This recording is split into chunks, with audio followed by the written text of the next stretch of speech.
সমুদ্রের পানি থেকে নিজে থেকেই জ্বলছে আলো। রাতের বেলা অনেক সমুদ্র নক্ষত্রের মতো জ্বলজ্বল করে। এই মনোমুগ্ধকর দৃশ্য আসলে প্রকৃতির এক বিশেষ ঘটনা। তবে এই আলো সব সময় ও সব জায়গায় দেখা যায় না। বিস্তারিত থাকছে ডেস্ক রিপোর্টে। রাতের বেলা অনেক সমুদ্র দূরবর্তী নক্ষত্রের মতো জ্বলজ্বল করে। এই মনোমুগ্ধকর দৃশ্য আসলে প্রকৃতির এক বিশেষ ঘটনা। তবে এই আলো সব সময় ও সব জায়গায় দেখা যায় না। এর ব্যাখ্যা জানতে প্রথমে বায়োলুমিনেসেন্স শব্দের সঙ্গে পরিচিত হতে হবে।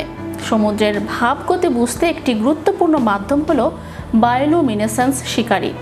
শিকারির মিথস্ক্রিয়া বোঝার জন্য এটি নিয়ে ব্যাপক গবেষণা হয়েছে। সমুদ্রের গভীরে সূর্যের আলো প্রবেশ করে না, কিন্তু অন্য এক ধরনের আলো দেখা যায় যার কোনো উত্তাপ নেই। একে বলে বায়োলুমিনেসেন্স। এই ধরনের আলো তৈরি করতে পারে এমন প্রাণীর মধ্যে একটি সাধারণ উদাহরণ হলো জোনাকি পোকা।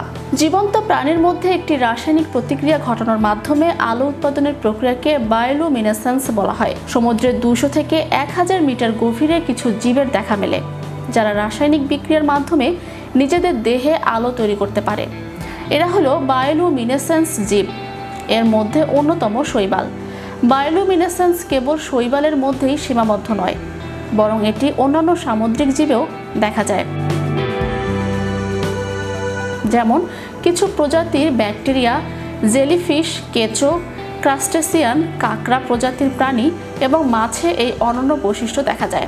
অনেক ক্ষেত্রে কিছু সামুদ্রিক প্রাণী ব্যাকটেরিয়া বা অন্যান্য বায়োলুমিনেসেন্স জীবকে গিলে ফেলার মাধ্যমে আলোকিত হওয়ার ক্ষমতা অর্জন করে।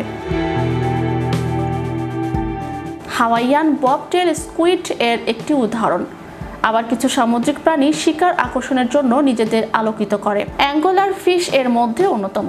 এরা বায়োলুমিনেসেন্স ব্যবহার করে শিকার আকর্ষণ করে। এই মাছের মাথা বেশ বড়, বিশাল হা আর দাঁতগুলো তীক্ষ্ণ ও লম্বা। এদের মাথার উপর থাকে লণ্ঠন।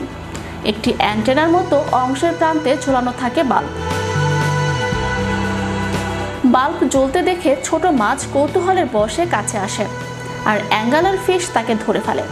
সামনে উজ্জ্বল আলো থাকার কারণে বিশাল আকৃতির মাছটি দৃষ্টির আড়ালে থাকে। এসব জীব নিজে জ্বলে ওঠে অথবা বায়োলুমিনেসেন্স পদার্থ নিঃসরণ করে সমুদ্র আলোকিত করে।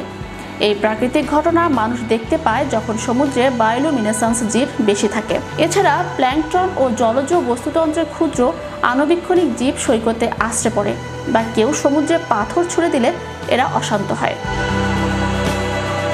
তখন এদের দেহের রাসায়নিক প্রতিক্রিয়ায় আলো উৎপন্ন হয়, ফলে সমুদ্রের নীল বা সবুজ আলোয় আলোকিত হতে দেখা যায়। Channel Europe news desk.